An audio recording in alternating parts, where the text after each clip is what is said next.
I'm Rachel Carr, I'm a GB climbing coach, and today I'm going to be teaching you a few ways to work on your pull strength at home. Now before we do any sort of pull strength workout, you want to make sure that you're nice and warmed up.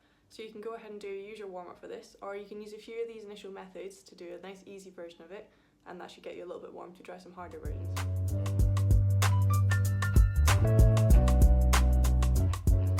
So I'm going to teach you some tips on how to use is a theraband. I have two types here. I have a loop theraband that is continuous and linked, and then I have one that is just a normal regular theraband that's got a gap in it, and I'm going to teach you how to use both of those in whatever way is possible for you. Okay, so the first exercise we're going to do with these is going to be a bicep curl.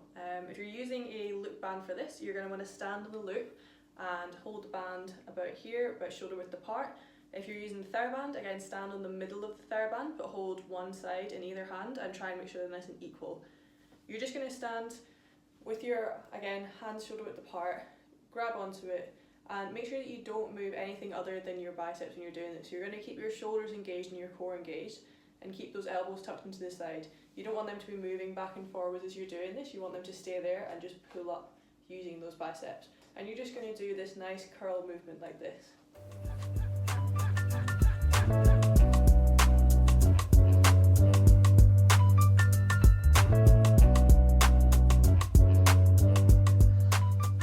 The next exercise we're going to be doing is going to be rows, and for this one you're going to need to attach your theraband to something. I'm going to use my front door handle because the door doesn't open, but you can attach it to a pole, a chair, or even get someone in your house to hold it for you while you do it. But you're going to have, if you're using this theraband, the middle of it looped over. If you're using the looped theraband, you can put it in half or you can just put the end on it. And you're going to hold it again at shoulder width apart, and this time we're going to be doing this sort of motion. So we're not going up and in, we're moving that backwards and we're pinching our shoulder blades together at the back. Again, make sure you're squeezing your core nice and tight so that your back stays nice and straight and you're not pulling with your shoulder too much. It should really be coming from that arm there.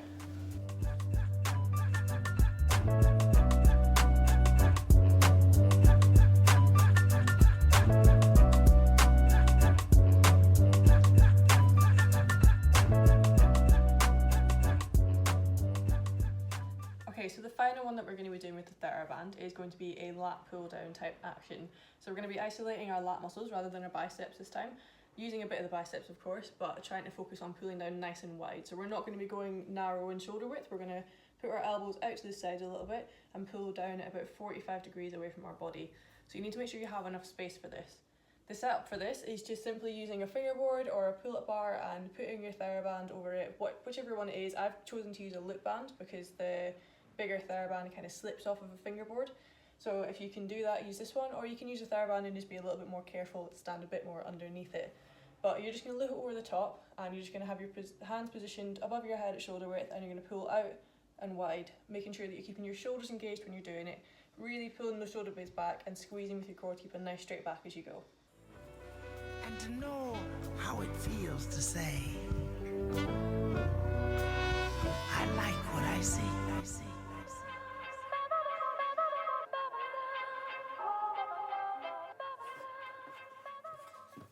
So you can see there I chose to kneel down to do mine. That's purely because if I stand up, my arms are too close to the fingerboard, so I couldn't straighten them out properly without taking the band off. So if you want to kneel down and do it as well, that's fine. Or if you can find a position where you can do it standing up, then use that as well, as long as you're maintaining that good form when you're doing it.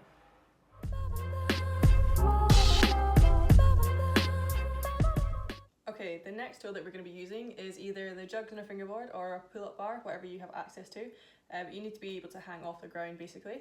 You can also use some assistance for these ones. That can either be by using a theraband, looped over, putting your feet through, a pulley system if you have it, or what I'm doing is I'm just going to use a chair. So you can see my chair is at the bottom here. I'm just putting my feet on that and pushing up a little bit if I need it to help me out. I do have some weights on the end of it to make sure that it doesn't tip, but you can get a friend to sit on it for you if you need to. But that's some ways that you can use assistance for these following ones because you don't want it to be too hard.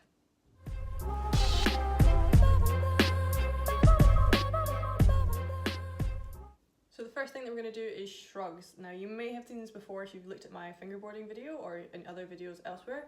They're basically just a warm-up for engaging those shoulder blades, working those lats a little bit. If you're going to use these for a warm-up, I would definitely recommend starting with some assistance, or if you want to use it as a workout later on, do it with whatever weight feels possible, but try to complete about 10 reps of it if you can. For this one, you're going to start hanging loose out of your shoulder blades, so you'll be up by your ears. You're then going to try and pull those shoulder blades nice and down without bending those arms while maintaining an engaged core.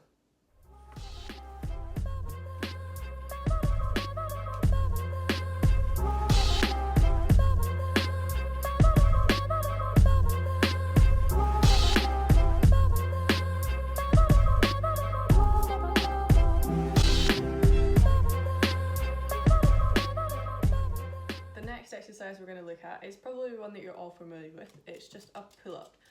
You might have all tried it before, or maybe seen it and wanted to try it, or maybe you're an expert at it, but we're just going to go over some ways to do it with a little bit of assistance using this chair and go over the correct form for it. So the correct form for it is using your shoulder blades the same way that you did in the shrug. So you might start out but pull them in, and it's really important that you pull those shoulder blades back and down when you're doing this exercise, because if you don't, you're really isolating your traps and it's not what you want to be looking for. You also need to make sure that you're keeping your core engaged and avoiding something called rib flare. So if I turn to the side, rib flare is basically when you arch your back a little bit and you puff your chest out to pull it in. That means that my core is now disengaged, so to pull it back in again, it keeps those rib flares down and my core is nice and solid when I'm doing this. At the same time, I'm going to be turning my hips up and in to make sure that my core is engaged in that way.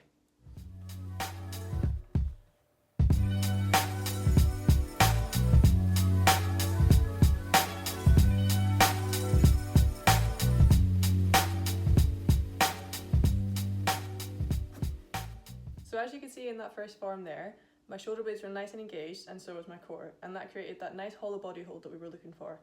Even when I was using that other leg for assistance, the leg that was down was nice and engaged as well. I wasn't just dangling there. Whereas in the second one, my back was very arched, I was leaning back, my arms weren't in the right position, and nothing was really engaged at all. So if you feel like you're doing the second version, try and make it a little bit easier, give yourself some more assistance, and focus back on version number 1. Get that form perfect before you move on to doing anything harder.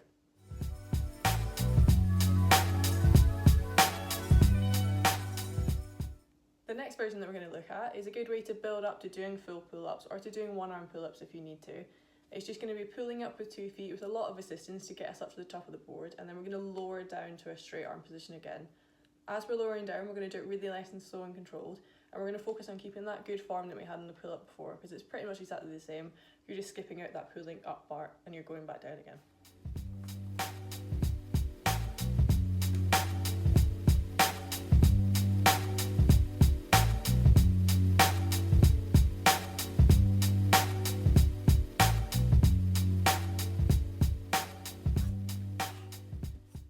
So that was an example of how you do it without any assistance after the pull-up part.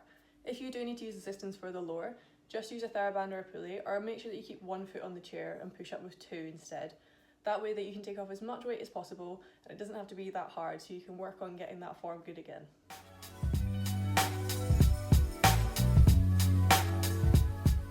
The next versions that we're going to do are going to work on your lock-off strength. That is the strength of holding something in nice and tight for a long period of time rather than pulling into that initial strength. To do that, there's 2 ways that we can work on it.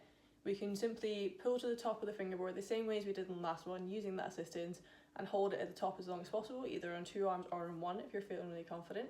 Or you can do something called Frenchies, which is where you do it in a simple pull-up variation, but you stop at 3 points in your movement. So you would hover here for 3 seconds, hover here for 3 seconds, and then hover here for 3 seconds. So that's locking off in different positions and can be quite good for working on that range of movement as well.